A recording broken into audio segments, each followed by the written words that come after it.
మరి ఏదైతే కరుణాకర్ రెడ్డి చేస్తున్నటువంటి ప్రయత్నం ఏదైతే ఉందో, ఎందుకంటే చాలా చాలా క్లియర్ గా స్ట్రైట్ గా ఈవేళ ప్రజలందరికీ తెలుసు. ఈవేళ తిరుపతి డిక్లరేషన్ తీసుకుని దర్శనానికి రమ్మంటే డిక్లరేషన్ తీసుకోవడానికి కూడా ఇష్టపడక తిరుపతి దర్శనానికి వెళ్ళడం మానేసిన వ్యక్తి జగన్మోహన్ రెడ్డి. మరి నిన్ననే చూసాం, మన ఏదైతే ఉప ముఖ్యమంత్రి మరి పవన్ కళ్యాణ్ గారి సతీమణి డిక్లరేషన్ మీద సంతకం పెట్టి ఆవిడ ఏదైతే ఆలయానికి వెళ్ళినటువంటి పరిస్థితి, తలనీలాలు కూడా నిన్న ఇచ్చినటువంటి పరిస్థితి, 17 లక్షల రూపాయలు ఏదైతే అన్న దానానికి విరాళంగా ఇచ్చినటువంటి పరిస్థితి. అంటే ఎంత డిఫరెన్స్ ఉందో చూడండి ఒకరికి. ఇప్పుడు అంటే డిక్లరేషన్ ఇవ్వమని అడిగితే అసలు తిరుపతి వెళ్ళడానికే మానేసినటువంటి వ్యక్తి నువ్వు అసలు తిరుపతి గురించి ఆ టీటీడీ గురించి మాట్లాడేటువంటి తర్వాత ఈ వైసీపీ గాని జగన్మోహన్ రెడ్డి గాని ఎక్కడ ఉన్నటువంటి పరిస్థితి? ఎప్పుడైనా మీరు ఏదైతే ఆ పట్టు వస్త్రాలు సమర్పించడానికి ఎప్పుడైనా సతీ సమేతంగా, హిందూ సాంప్రదాయం అది సతీ సమేతంగా వెళ్ళడం అనేది ఎప్పుడైనా పాటించారా మీరు? అటువంటి వాళ్ళు మీరు టీటీడీ గురించి మాట్లాడడం,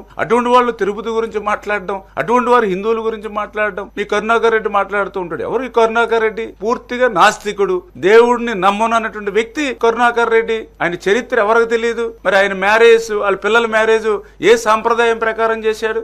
మీరందరూ సోషల్ మీడియాలో అన్ని చూశారు. మీరు అన్ని క్రిస్టియన్ మ్యారేజ్ లో చేసిన వ్యక్తులు. మరి నిన్న కూడా ఈవో ఎవరైతే టీటీడీ ఈవో నిన్న చాలా క్లియర్ గా ప్రెస్ పెట్టి ఫొటోస్ ఆధారాలతో సహా చూపించారు. 5 సంవత్సరాల వైసీపీ పాలనలో ఏ రకంగా గోశాలలో మరి ఆ రోజు ఆ గోమాతలు చనిపోవడం గాని, సరిగ్గా ఆ గోమాతలకు వేసేటువంటి పశు దానాన్ని కూడా గత వైసీపీ నాయకులు ప్రభుత్వాలు ఏ రకంగా దోపిడీ చేశారో ఆ రోజు చూసినటువంటి పరిస్థితి. మరి అటువంటి వ్యక్తులు కూడా ఈ రోజు మరి ఇటువంటి తిరుపతి గురించి, పవిత్రమైనటువంటి టీటీడీ గురించి మాట్లాడడం అని అంటే ఇది కేవలం మతాల మధ్య, కులాల మధ్య, ప్రాంతాల మధ్య ఈ రకంగా రాజేసేటువంటి కార్యక్రమం ఏదైతే వైసీపీ చేస్తా ఉందో, మరి దాన్ని అన్నింటినీ కూడా ఎప్పటికప్పుడు ప్రజల్ని ఎడ్యుకేట్ చేసి ప్రజల్ని తిప్పికొట్టాలనేటువంటి ఆలోచనతోటే మరి ఈ రోజు ప్రభుత్వం పనిచేయాలనేది